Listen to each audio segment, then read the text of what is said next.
सरकार के द्वारा भी जो राशि दी जाती है, कहीं 15,000 कहीं 10,000 इस तरह से, और आने वाले समय में भी ये। नमस्कार दर्शकসকল, আমাৰ চেনেলৰ অন্য এটা ভিডিঅ'লৈ আপোনাক স্বাগতম জনাইছোঁ। এই মুহূৰ্তত অংকনবাদী কৰ্মচাৰী, অংকনবাদী সহায়িকা, আশা কৰ্মী, ৰান্ধনী কৰ্মী সকলোৰে বাবে এই ভিডিঅ'টো লৈ আহিছোঁ। আপোনালোকক ইয়াৰে আগত এটা ভিডিঅ' দিছিলোঁ, তাতে উল্লেখ কৰিছিলোঁ মানে দেখুৱাইছিলোঁ যে তেওঁলোকৰ দৰমহাক লৈ কেন্দ্ৰ চৰকাৰত কি কি সিদ্ধান্ত হৈছে বা কি কি প্ৰশ্নৰ উত্তৰ দিছিলে। সেইখিনিৰ ওপৰতে এতিয়া মই আপোনালোকক ভালদৰে বুজাই দিব বিচাৰিছোঁ।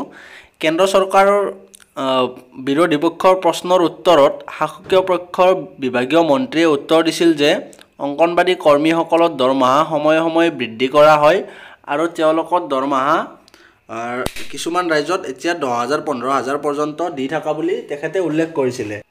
আৰু আপোনালোকে জ্ঞাত যে যদিহে কেন্দ্ৰ চৰকাৰে দৰমহা বৃদ্ধি কৰে তেন্তে প্ৰত্যেক ৰাজ্যৰ লগতে অসমৰ কৰ্মচাৰীসকলো ইয়াৰ দ্বাৰা লাভান্বিত হ'ব। আৰু তেখেতে উল্লেখ কৰা মতে কেন্দ্ৰ চৰকাৰৰ পৰা যি দৰমহা দিয়ে তাৰ উপৰি ৰাজ্য চৰকাৰে টপাপ হিচাপে আকৌ তাতে দৰমহা কিছু এড কৰে, তাৰ ফলত তেওঁলোকৰ মুঠ দৰমহাটো বেছি হয়। তেখেতে উল্লেখ কৰিছিল কিছুমান ৰাজ্যত এতিয়াও 10,000 15,000 আছে, গতিকে আপোনালোকৰ ক্ষেত্ৰতো অতি শীঘ্ৰেই বৃদ্ধি হ'ব পাৰে, কাৰণ তেখেতে কোৱা মতে 2018 চনত বৃদ্ধি হৈছিলে, এতিয়া আকৌ বৃদ্ধি কৰাৰ বাবে পৰিকল্পনা কৰি আছে। গৃহমন্ত্ৰী অমিত শ্বাহ ডাঙৰীয়াও কিছুমাহ আগতে কৈছিলে দৰমহা 15,000 পৰ্যন্ত হ'ব, এই ধৰণে উল্লেখ কৰিছিলে।